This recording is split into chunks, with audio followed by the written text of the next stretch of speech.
ఇంత ఉంటుందండి ఒక చిన్న సీన్ లో. డెఫినెట్గా. ఇప్పుడు రాయలసీమ కాబట్టి మీరు నీళ్లు తాగుతుంటే కళ్ళు ఎర్రబడ్డాయి, అది బాగా ట్రాన్స్లేట్ అయింది కృష్ణవంశీ గారు చెప్పినట్టు కూడా. కోనసీమకి చేయాలంటే ఏం సార్, ఇప్పుడు కొబ్బరి బొండం తాగిస్తారా? కోనసీమ అనేది బన్నీ మీరు చూసుంటాను, అదొక సినిమా. బన్నీతో ఏ సినిమా చేయాలి, అప్పుడు బాగా యంగ్ బన్నీ, లవ్ స్టోరీ చేయాలి కదా. దాంట్లో ఇది ఎలా చెప్పాలని చెప్పి చేసాం. దానికి రాజశేఖర రెడ్డి గారు పాదయాత్ర చేసినప్పుడు దాంట్లో గోదావరి తల్లి మీద ఒక సాంగ్ ఉంది. అవునండి. ఆ సాంగ్ని చాలా చోట్ల వాడారు, నేను చాలా ఆనందించా.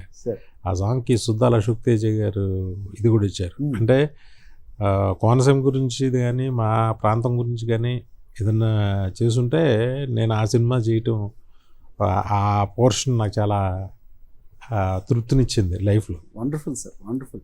నిజంగా అంటే పెద్ద కాజ్ అది. నిజంగా ఇప్పుడు తీసుంటే చాలా విమర్శలు చాలా వచ్చేవి, కానీ ఇప్పుడున్న రాజకీయ పరిస్థితుల దృష్ట్యా. బట్ ఇప్పుడు మీరేం ఆలోచించి ఉండదు. అంటే మాకేంటంటే అదొక కళ అది, ఆఫ్ కోర్స్. అది రాజశేఖర రెడ్డి గారు అప్ టు అంటే ఎవరికి తెలియదు అది అంత ఉందని. దాన్ని రాయలసీమ వరకు నీళ్ళు వెళ్తాయి, ఇటుకో శ్రీకాకుళం వరకు నీళ్ళు వెళ్తాయి అనేది ఆ కెనాల్స్ తవ్వేక అర్థమైంది. బట్ అది ఆ ప్రాజెక్ట్ ఎప్పుడు ఫినిష్ అవుద్దు నాకు తెలియదు, కానీ దాని మీద నేను ఒక సినిమా తీసారనేది మాత్రం నాకు ఒక హ్యాపీనెస్. వండర్ఫుల్. శరత్ కుమార్ గారు, శరత్ కుమార్ ఆ సాంగ్ దేవి శ్రీప్రసాద్ ఇచ్చాడు, సాంగ్ అవార్డు వచ్చింది, మన అశోక్ తేజ గారు రాశారు. దాంట్లో ఎక్కడికి వెళ్ళినా మీరు మా ప్రాంతం అంతా కూడా ధవళేశ్వరం, కాటన్ దొర గారి విగ్రహాలు ఉంటాయి. ధవళేశ్వరుడు అని రాశాడు ఆయన. అంటే ధవళేశ్వరుడు అని అంటే ఏంటి సార్ అని అంటే ఆయన సెన్స్, కాటన్ ధవళ వర్ణంలో తెల్లగా ఉంటాడు, నీరుని తెచ్చాడు ఈశ్వరుడు. ఆయన దీనిలోంచి వచ్చింది, ఆయన మష్కిత్వంలోంచి వచ్చిన ప్రాజెక్టు.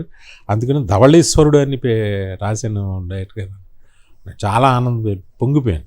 అది నిజం. కాటన్ దొర గారు కూడా ధవళేశ్వరుడు అనేది ఎంత ఎవరన్నా అసలు దానికి సూటబుల్ అంటే ఆయన గొప్ప పదం రాశారు ఆయన. అది రాజశేఖర్ రెడ్డి గారు పాదయాత్ర చేసినప్పుడు ఆ సాంగ్ వేసేవారు.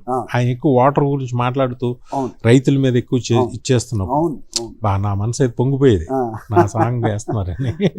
మామూలుగా ఆయన భగీరథుడు అంటారండి. పోలవరం ఆయన దానికి వచ్చిన ఇదేది ఆ సాంగ్ వేస్తుంటే నాకు ఎంత ఆనందం అయిపోయేదో.